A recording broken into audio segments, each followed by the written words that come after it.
Welcome to our channel viewers. Today's video tutorial is about port placement in laparoscopic cholecystectomy, and the main highlight will be trans-umbilical open port placement, that is Modified Hasson direct cut-down technique. This will be a complete guide for the beginners, the surgeon who are venturing into the field of laparoscopy. So briefly, the introduction. The laparoscopic technique have revolutionized the field of surgery with benefits that include decreased postoperative pain and earlier return to normal activities following surgery, and fewer postoperative complications like infection and hernia.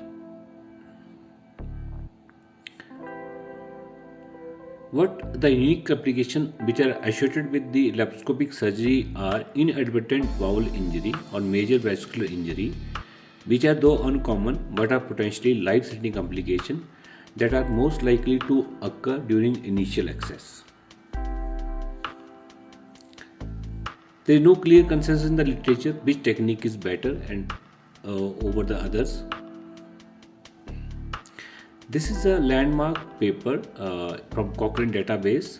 This is a systemic review by Gheti Ahmed et al. And I request viewers to go through this important landmark paper.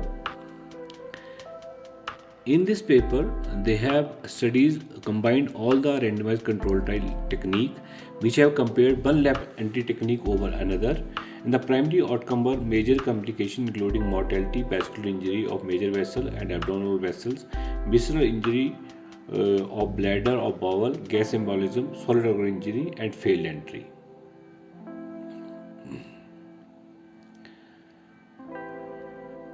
They have concluded that overall evidence was insufficient to support the use of one laparoscopic technique over another, and they also found that the advantage of direct trocar entry over the varus needle entry for failed entry, that is, direct trocar entry was better for the abdominal entry as compared to the varus needle entry. If there is no literature evidence to prove the superiority of one technique over the another, then a budding surgeon has to learn different technique and master at least one. The main highlight of today's video tutorial is, as I said, it is trans-umbilical open trocar technique, that is modified open Hasson technique, and we have been using this technique over a long period of time in hundreds of patients, and I can say that is one of the most safe and complication proof technique which I have been following since my days of junior residency to